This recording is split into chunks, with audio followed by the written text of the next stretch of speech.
Sanki hayatındaki bütün öfkeyi, bütün nefreti ondan çıkarıyordu. Duygu artık sürekli boğazında bir düğümle geziyordu. Sürekli ağlamak istiyordu. Ama ağlayamıyordu. Hatta halası onu dövdüğünde bile ağlamıyordu. Bu durum halasının bile dikkatini çekiyordu. Neden ağlamıyor diye şaşırıyordu. Ama Duygu'nun ağlayamamasının bir sebebi vardı. Ağlamak için bile kendini güvende hissetmesi gerekiyordu. Ve onun kendini güvende hissettiği hiçbir yeri yoktu. Duygu artık küçücük yaşında kaldıramayacağı kadar ağır bir yükün altındaydı. Her gece uyumadan önce ağlıyordu. Her gece, sessizce, kimse duymasın diye içine. Annesi için dua ediyordu. Onu tekrar görebilmek için. Ama günler geçiyordu. Aylar geçiyordu. Yıllar geçiyordu. Duygu tam 6 yıl boyunca halasının yanında kaldı. 6 yıl. Bu süre boyunca annesiyle ve babasıyla konuşmasına izin verilmedi. Hiç ve bu 6 yıl boyunca fiziksel şiddette hiç durmadı. Bir gün sınıfından bir arkadaşı Duygu'nun ev telefonunu aradı. Sadece bir arkadaş aramasıydı. Ama bu bile yeterliydi. Halası o gün de Duygu'yu dövdü. Sebep yoktu. Zaten çoğu zaman sebep de olmuyordu. Duygu sadece var olduğu için cezalandırılıyordu. Zamanla bu sadece fiziksel şiddetle sınırlı kalmadı. Halası Duygu'yu görünüşü üzerinden de aşağılamaya başladı. Ama bunu öyle bir şekilde yapıyordu ki, sanki bir çocukla değil, bir rakiple konuşuyordu. Sabahları okula gitmeden önce saçlarını yapıyordu. Özenle, dikkatle ama en çok da velilerini bekleyenleri. Bir gün okul çıkışında yine aynı yerde duruyordu. Bahçede kalabalık yavaş yavaş azalıyordu. Bir çocuk koşarak annesine sarıldı. Kadın eğildi, onu kucağına aldı, saçlarını kokladı. "Çok özledim seni," dedi çocuk. Duygu sadece baktı. Hiç kıpırdamadı. Hiçbir şey söylemedi. Ama gözlerini onlardan ayıramadı. İçinde garip bir şey oldu. Adını koyamadığı bir şey. Sanki göğsünün ortasında bir boşluk açılmıştı. O an fark etti. Kimse onu okul çıkışında beklemiyordu. Kimse ona sarılmıyordu. Halasının yanında böyle şeyler yoktu. Halasının ona dokunduğu anlar belliydi. Ya kolunu sertçe tutup sıkardı ya da canını yakacak kadar vururdu. Sevgiyle dokunmayı hiç bilmiyordu. Duygu bazen bunu anlamaya çalışıyordu. İnsanlar birbirine böyle mi davranır diye, ama cevap bulamıyordu. Çünkü onun bildiği tek temas buydu. O yüzden o sahneler, bir annenin çocuğunu sarılışı, bir babanın başını okşayışı, ona gerçek gibi gelmiyordu. Sanki başka bir dünyaya aitti. Ve Duygu o dünyanın dışında kalmıştı. Kendi hayatıysa gittikçe daha çok bir yere benziyordu. Adını koyamadığı ama her gün biraz daha hissettiği bir yere. Bir cehenneme. Bütün bunlara rağmen Duygu'nun dersleri iyiydi. Defterleri düzenliydi. Yazısı güzeldi. Sorulara hep doğru cevap verirdi. Sanki hayatındaki her şeyi kontrol edemese de en azından bunu edebiliyordu. Öğretmenleri onu uslu bir çocuk olarak tanıyordu. Sessizdi, sorun çıkarmıyordu. Hatta çoğu zaman örnek gösteriliyordu. Kimse onun neden bu kadar sessiz olduğunu sormuyordu. Yıllar böyle geçti. Günler birbirinin aynısıydı. Sabah okul, akşam o ev. Sessizlik, korku, alışmak. En tehlikelisi de buydu zaten. İnsan bir süre sonra her şeye alışıyordu. Duygu da alışmıştı. Artık dua etmiyordu. Artık beklemiyordu. Annesini, babasını tekrar göreceğine dair içindeki o küçük umut yavaş yavaş sönmüştü. Yerine sessiz bir kabulleniş gelmişti. Hayatının böyle geçeceğini düşünüyordu. Değişmeyeceğini. Ama bir gün hiç beklemediği bir şey oldu. Kapı çaldı. Duygu başını kaldırdı. Owen, içinden açıklayamadığı bir his geçti. Sanki uzun zamandır unuttuğu bir şey. Bir anda geri dönmüştü. Kapıyı açtığında karşısında babasını gördü. Yıllardır zihninde büyüttüğü, özlediği, hayalini kurduğu o adam. Gerçekten oradaydı. Hiçbir şey söyleyemedi. Sadece baktı. Ve o gün Duygu o evden çıktı. Arkasına bakmadı. Yeni hayatı, hayal ettiği gibi değildi. Babası onu kendi yaşadığı şehre götürdü. Ama gittikleri yer bir evden çok. Sığınak gibiydi. Tek göz bir odaş. İçeride babası ve amcası yaşıyordu. Eşyalar yetersizdi. Düzen diye bir şey yoktu. Banyo yoktu. Çamaşır makinesi yoktu. Buzdolabı bile yoktu. Duygu odaya ilk girdiğinde bir an durdu. Etrafına baktı ve içinden tek bir cümle geçti. Ben nereye geldim? Halasının evi sertti. Kurallarla doluydu. Nefes aldırmıyordu. Ama burası tamamen başıboştu. Kimse bir şey demiyordu. Kimse ilgilenmiyordu. Ve Duygu ilk kez tamamen yalnızdı. Babası inşaatta çalışmaya başlamıştı. Eskiden memurdu. Ama artık değildi. Devamsızlık yapmıştı. İşini kaybetmişti. Akşamları eve yorgun gelirdi.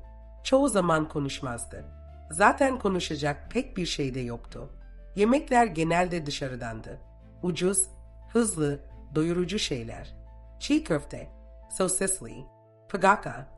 Günler böyle geçiyordu. Duygu o sırada ergenliğe giriyordu. İçinde biriken her şey yavaş yavaş dışarı çıkmaya başlamıştı. Artık eskisi gibi sessiz değildi. Sinirliydi, isyankirdi. Kendini dağıtmaya başlamıştı. Sigara içti ilk kez. Boğazı yandı. Öksürdü. Ama yine de devam etti. Çünkü o an bir şeyi hissetmek istiyordu. Arkadaş çevresi değişti. Kendine benzeyen insanları buldu. Kırık olanları, yorgun olanları, kimsenin tam olarak görmediği insanları. Babasıyla arası giderek bozuluyordu. Aynı evdeydiler ama sanki hiç konuşmuyorlardı. İkisi de kendi dünyasında kaybolmuştu. O sırada annesiyle yeniden iletişim kurmaya başladı. Arardı. Çoğu zaman tek bir şey için. Anne, gelebilir miyim? Duş almak için, temizlenmek için, çamaşırlarını yıkamak için. Bazen annesi gel derdi. Beyzinda, bugün işim var, başka zaman. O başka zaman bazen haftalar sürerdi. Duygu günlerce, bazen haftalarca yıkanamazdı. Ama yine de aramaya devam ederdi. Çünkü başka çaresi yoktu. Lise başlamıştı. Ama okul, onun için bir kaçış değildi. Orada da yalnızdı. Kısa boyluydu. Zayıftı. Kolay hedefti. Bazıları onunla dalga geçiyordu.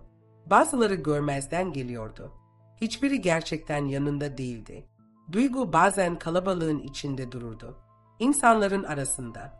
Ama yine de tamamen yalnız hissederdi. Bu duygu hiç değişmemişti. Sadece şekil değiştirmişti. Çocukken sessizlikti. Şimdi içten içe büyüyen bir boşluktu. Ve o boşluk her geçen gün biraz daha genişliyordu. Kaçıp gitmek istiyordu. Nereye olduğunu bilmiyordu. Ama buradan, bu hayattan, bu duygudan uzaklaşmak istiyordu. İçinde sürekli bir boşluk vardı. Adını koyamadığı ama her gün biraz daha büyüyen bir boşluk. Bazen hiçbir şey olmamışken bile gözleri doluyordu. Bazen kalabalığın ortasında bir anda yalnız hissediyordu. Ve en kötüsü, artık buna alışıyordu. O sıralarda babası bir kadınla görüşmeye başladı. Kadının 2 çocuğu vardı. Duygu ilk başta bir şey hissetmedi. Alışkındı zaten.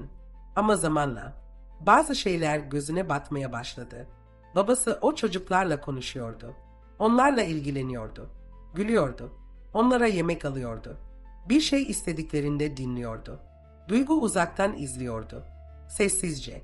Çünkü o ilgiyi hiçbir zaman kendisi görmemişti. Bir gün yine aynı masadaydılar. Herkes konuşuyordu. Gülüyordu. Duygu çatalıyla tabağındaki yemeği karıştırıyordu. Kimse ona bir şey sormadı. Kimse onu fark etmedi. Ve o an içinde bir şey koptu.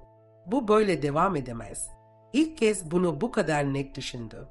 Ben buradan gitmek zorundayım. O günden sonra her şey değişti. Duygu kendine tek bir hedef koydu. Üniversite. Başka bir şehir. Başka bir hayat. Bir çıkış yolu. Deli gibi ders çalışmaya başladı.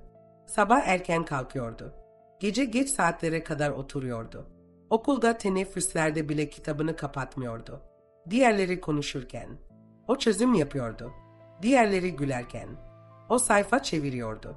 Çünkü biliyordu. Bu onun tek sensiydi. Bir gün cesaretini topladı. Babası akşam eve geldiğinde yanına gitti. Baba, dershaneye gitmek istiyorum. Sesini olabildiğince normal tutmaya çalıştı.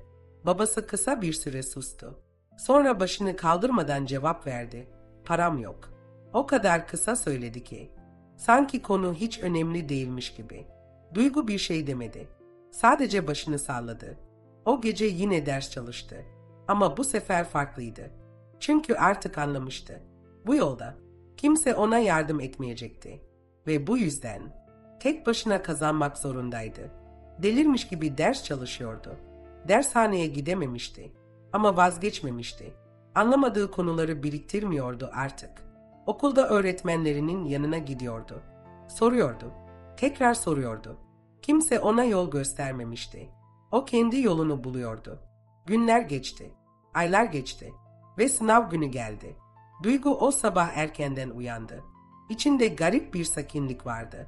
Sanki bütün o yılların yükü o günün içine toplanmıştı. Sınava girdi. Soruların arasında ilerlerken bir an durdu. Yapabiliyorum diye düşündü ve devam etti. Sınav iyi geçmişti. Sonuç açıklandığında ekrana uzun süre baktı. Yazıyordu. Yazılım mühendisliği. Başka bir şehir. Duygu ilk kez gerçekten gülümsedi. Babası haberi duyduğunda gururlandı. Sanki bütün bunlar onun eseriymiş gibi. Herkese anlatıyordu. Benim kızım kazandı, diyordu. Duygu bir şey demedi. Sadece dinledi. Ve sonra gitti. Yeni şehir, yeni hayat. Yurtta kalıyordu. Odası küçüktü ama kendine aitti. Kimse bağırmıyordu. Kimse onu korkutmuyordu. Sessizlik. Bu kez huzurluydu. Ama kolay değildi. Çalışması gerekiyordu. Farklı işlerde çalıştı. Bazen yoruldu. Bazen uykusuz kaldı. Ama devam etti. Çünkü artık ne için savaştığını biliyordu. Üniversitede biriyle tanıştı. Aynı sınıftaydılar. Zamanla konuşmaya başladılar. Sonra alıştılar birbirlerine. Duygu ilk kez biriyle rahat hissediyordu. Kendisi gibi olabildiği biriydi. Mezun olduktan sonra evlendiler. Yıllar geçti. Duygu artık 38 yaşındaydı. 2 kızı vardı. Onlara sarılıyordu. Saçlarını okşuyordu. Ben buradayım, diyordu. Her gün ailesinden uzaktı. Aralarına mesafe koymuştu. Ve bu kez o mesafe can yakmıyordu. Koruyordu. Hayatı artık sessizdi. Sıkındı. Ama bu sessizlik eskisi gibi değildi. Bu kez içinde korku yoktu. Ve Duygu bazen durup düşünüyordu. Geçmişini, o küçük kızı, sessizce ağlayan, duyulmayan, bekleyen o çocuğu. Sonra kızlarına bakıyordu. Ve içinden tek bir şey geçiyordu. Sonunda bitti. Bazı hikayeler mutlu sonla bitmez. Ama bazıları sessizce iyileşir. Bu, kimsenin duymadığı bir çocuğun hikayesiydi. Ve belki de ilk kez gerçekten duyuldu. Eğer sen de bir zamanlar o çocuk olduysan, bil ki yalnız değilsin. Ve bazen en zor yerlerden çıkanlar en güçlü hayatları kurar. Bir sonraki hikayede görüşmek üzere. Eğer bu hikaye sana bir şey hissettirdiyse, burada daha anlatılmayı bekleyen çok hikaye var. Abone olup destek olabilirsin. Beğenmen, bu hikayenin daha fazla insana ulaşmasını sağlar.